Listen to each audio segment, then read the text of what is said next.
Now, when you moved on, you became you went from your dalliance with Calvin to becoming more Anglican. At the time, I remember it being a comfort more in the via media, the way that Anglicanism allowed for a careful ambiguity that allowed for multiple understandings of issues that other forms of Protestantism or Catholicism were dogmatic about. There was a comfort for your lack of confidence in absolute ability to know everything philosophically and theologically. And then from Anglicanism, I remember you becoming Catholic, or reclaiming your Catholicism as you're now understanding it. And then becoming going into the seminary. So then during the seminary period, I remember you being counseled something to the effect of that you might have not a homosexual, explicitly a love affair, but at least sort of maybe special friendships that were an equivalent to a homosexual love affair. That where with another seminarian maybe you could have the equivalent of a boyfriend, but not a sexual relationship. And they were trying to counsel you to kind of turn this into some other kind of constructive homo-romantic love that wasn't a homosexual love, something like that. Can you talk about like what that counsel was and what you think of that, or how I've characterized it badly or well? Yeah. I'd want to mention first just a little something about the via media. I think that can come across as kind of an anemic concept, but in some ways what attracted me to it at the time, and still does on some level, certainly leads me to respect it, was this sense that I had always had a kind of liturgical instinct about things. I'd always had a sense that the liturgy was, and the kind of sacramentality were essential to my faith. And Calvinism, as I explored it, really doesn't have a liturgical dimension. It's very much oriented around the Word, and its conception of the sacraments is somewhat secondary. So what I found in the Anglican tradition, in its Anglo-Catholic forms, was an access to both Catholic and Protestant theology, Reformation thinkers, for example. I was very interested in Luther, and a richly liturgical and sacramental dimension. So it wasn't just that it gave me a place to stand where I didn't have to commit to anything.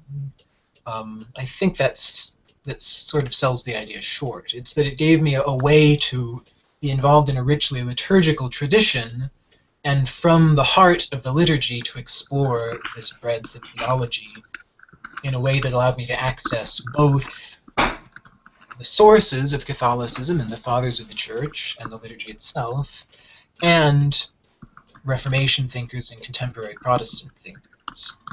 So that was a big part of its appeal. I was also brought up in an Anglophile kind of family, and was, at the time, maybe maniacally Anglophiliac, I don't know. So its Englishness was a huge part of its appeal too, though I don't want to trivialize it, or trivialize my interest in the tradition, which I still respect highly.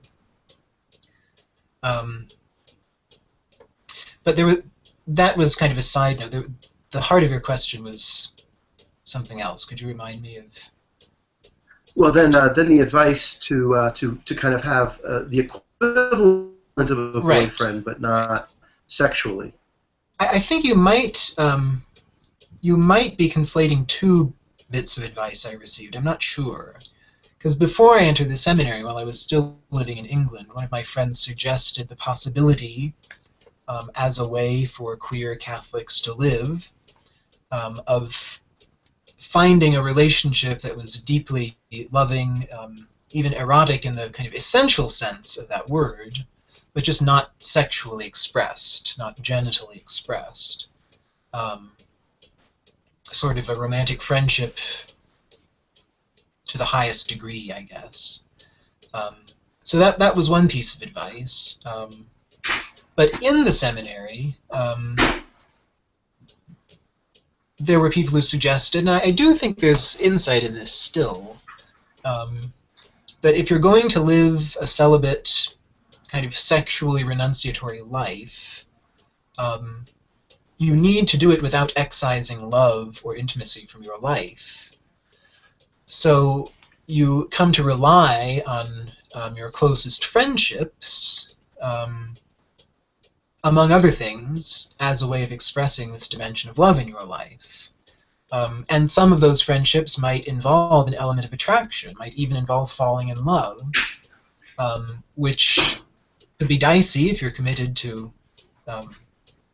not being sexually active, but that I think it was suggested to me at the time would be worth pursuing, just being cautious about the risks, because it's more risky still to try to kind of shut down desire and attraction and love in your life.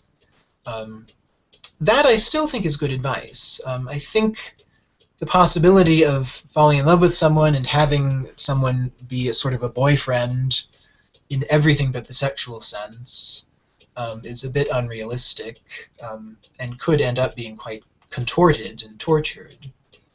But I think learning to see the underlying element of eros in every good friendship is something that's important, not just for those of us who are committed to a life of celibacy, but for everybody. I think that the forces that draw people together have an essentially erotic dimension, whether there's an expressly sexual dimension to them or not. That's something that the guy community is fairly uncomfortable with, probably, but I think it's true. And I think it's important to recognize that as an aspect of friendship, not to overemphasize it or distort it, but to learn to appreciate it and take advantage of it, to appropriate it deeply.